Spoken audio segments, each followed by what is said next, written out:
Hello and welcome to day 68 of Immerse. But when the Pharisees heard that he had silenced the Sadducees with his reply, they met together to question him again. One of them, an expert in religious law, tried to trap him with this question: Teacher, which is the most important commandment in the law of Moses? Jesus replied, You must love the Lord your God with all your heart, all your soul, and all your mind. This is the first and greatest commandment. A second is equally important. Love your neighbor as yourself.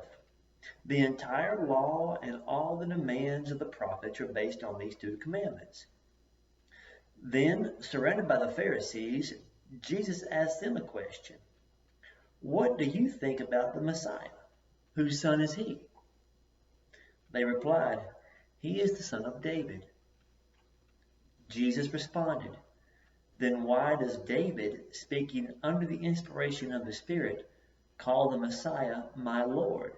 For David said, The Lord said to my Lord, Sit in the place of honor at the right hand until I humble your enemies beneath your feet. Since David called the Messiah my Lord, how can the Messiah be his son?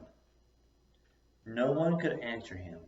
After that, no one dared ask him any more questions. Then Jesus said to the crowds and to his disciples, The teachers of religious law and the Pharisees are the official interpreters of the law of Moses. So practice and obey whatever they tell you, but don't follow their example. For they do not practice what they preach. They crush people with unbearable religious demands and never lift a finger to ease the burden. Everything they do is for show.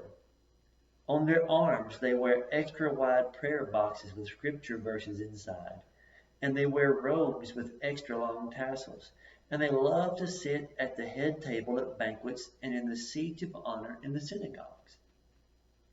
They love to receive respectful greetings as they walk in the marketplace and to be called Rabbi. Don't let anyone call you Rabbi, for you have only one teacher, and all of you are equal as brothers and sisters. And don't address anyone here on earth as Father, for only God in heaven is your Father. And don't let anyone call you Teacher, for you have only one teacher, the Messiah. The greatest among you must be a servant, but those who exalt themselves will be humbled, and those who humble themselves will be exalted. What sorrow awaits you, teachers of religious law, and you Pharisees, you hypocrites! For you shut the door of the kingdom of heaven in people's faces. You won't go in yourselves, and you don't let others enter either. What sorrow awaits you, you teachers of religious law, you Pharisees, you hypocrites! For you cross land and sea to make one convert, and then you turn that person into twice the child of hell that you yourselves are. Blind guides, what sorrow awaits you? For you say that it means nothing to swear by God's temple, but that it is binding to swear by the gold in the temple. You blind fools, which is more important, the gold or the temple that makes the gold sacred? And you say that to swear by the altar is not binding, but to swear by the gifts on the altar is binding. How blind! For which is more important, the gift on the altar or the altar that makes the gift sacred?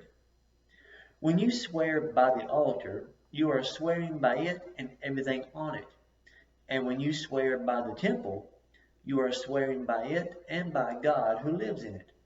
And when you swear by heaven, you are swearing by the throne of God and by God who sits on the throne. What sorrow awaits you, you teachers of religious law, and you Pharisees, you hypocrites! For you are careful to tithe even the tiniest income from your herb gardens, but you ignore the more important aspects of the law: justice, mercy, and faith. You should tithe, yes, but do not neglect the more important things. Blind guides, you strain your water so that you won't accidentally swallow a gnat, but then you swallow a camel. What sorrow awaits you, you teachers of religious law, and you Pharisees, you hypocrites! For you are so careful to clean the outside of the cup and the dish, but the inside are filthy, full of greed and self-indulgence. You blind Pharisee, first wash the inside of the cup and the dish, and then the outside will become clean too. What sorrow awaits you, you teachers of religious law, and you Pharisees, you hypocrites! For you are like whitewashed tombs, beautiful on the outside, but filled on the inside with dead people's bones and all sorts of impurity. Outwardly you look like righteous people, but inwardly your hearts are filled with hypocrisy and lawlessness. What sorrow awaits you, you teachers of religious law, and you Pharisees, you hypocrites! For you build tombs for the prophets that your ancestors killed, and you decorate the monuments of the godly people your ancestors destroyed. And then you say, if we had lived in the days of our ancestors, we would never have joined them in killing the prophets. But in saying that, you testify against yourselves that you are indeed the descendants of those who murdered the prophets. Go ahead and finish what your ancestors started, you snakes, you sons of vipers.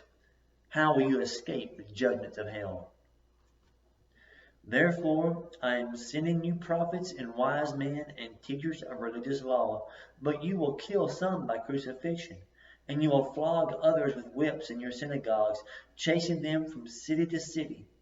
As a result, you will be held responsible for the murder of all godly people of all time, for the murder of the righteous,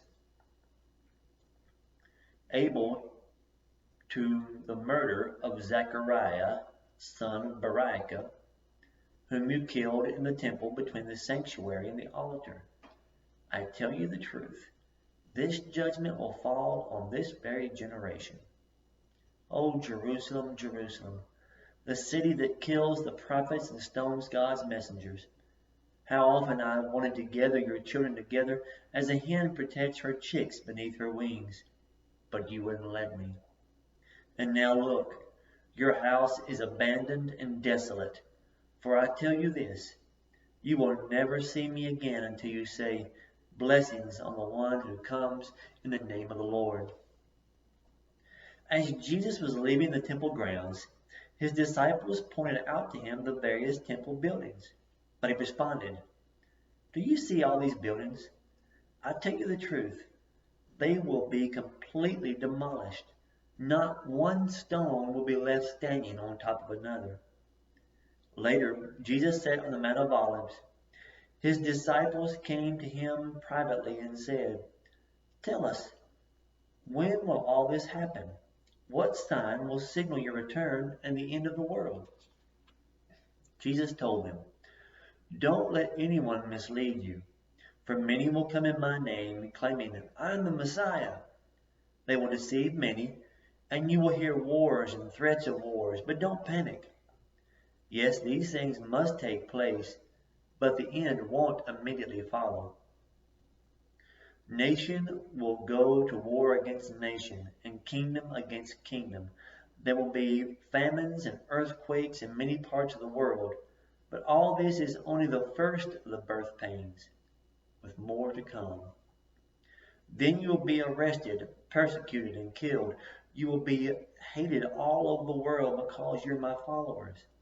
And many will turn away from me and betray and hate each other. And many false prophets will appear and will deceive many people. Sin will be rampant everywhere, and the love of many will grow cold. But the one who endures to the end will be saved. And the good news about the kingdom will be preached throughout the whole world, so that all the nations will hear it, and then the end will come. The day is coming when you will see what Daniel the prophet spoke about, the sacrilegious object that causes desecration standing in the holy place. Reader, pay attention. Then those in Judea must flee to the hills. A person out on the deck of a roof must not go down into the house to pack. A person out in the field must not return, even to get a coat. How terrible it will be for pregnant women and for nursing mothers in those days. And pray that your flight will not be in winter or on the Sabbath, for there will be greater anguish than at any time since the world began. And it will never be so great again. In fact, unless that time of calamity is shortened, not a single person will survive, but it will be shortened for the sake of God's chosen ones. Then if anyone tells you, "Look, here's the Messiah," or "There he is," don't believe it. For false messiahs and false prophets will rise up and perform great signs and wonders, so as to deceive, if possible, even God's own chosen ones. See, I have warned you about this ahead of time. So if someone tells you, "Look, the Messiah is out in the desert," don't bother and go look. Or, "Look, he is hiding here," don't believe it. For as the lightning flashes in the east and shines to the west, so will be when the Son of Man comes. Just as the gathering of vultures shows there is a carcass nearby, so these signs indicate that the end is near. Immediately after the anguish of those days, the sun will be darkened, the moon will give no light, the stars will fall from the sky, and the powers in the heavens will be shaken. And then at last, the sign that the Son of Man is coming will appear in the heavens, and there will be deep mourning among all the peoples of the earth. And they will see the Son of Man coming on the clouds of heaven with power and great glory. And he will send out his angels with the mighty blast of a trumpet, and they will gather his chosen ones from all over the world, from the farthest ends of the earth and heaven. Now learn a lesson from the fig tree. When its branches bud and its leaves begin to sprout, you know that summer is near. In the same way, when you see all these things, you can know his return is very near, right at the door. I tell you the truth, this generation will not pass from the scene until all these things take place. Heaven and earth will disappear, but my words will never disappear. However, no one knows the day or the hour when these things will happen, not even the angels in heaven or the Son himself. Only the Father knows. When the Son of Man returns, it will be like it was in Noah's day. In those days before the flood, the people were enjoying banquets and parties and weddings right up until the time that Noah entered his boat. People didn't realize what was going to happen until the flood came and swept them all away. That's the way it will be when the Son of Man comes. Two men will be working together in the field. One will be taken, the other left. Two women will be grinding flour at the mill. One will be taken, the other left. So you too must keep watch, for you do not know the day your Lord is coming. Understand this. If a homeowner knew exactly when a burglar was coming, he would keep watch and not permit his house to be broken into.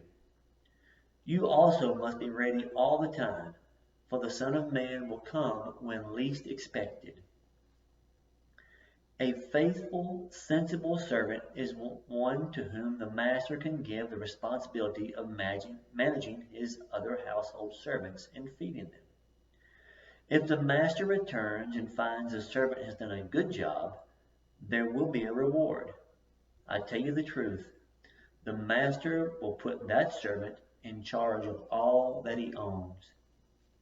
But what if that servant is evil and thinks, "My master won't be back for a while," and he begins beating the other servants, partying and getting drunk?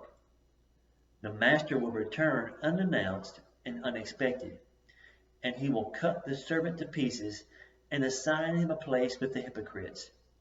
In that place there will be weeping and gnashing of teeth.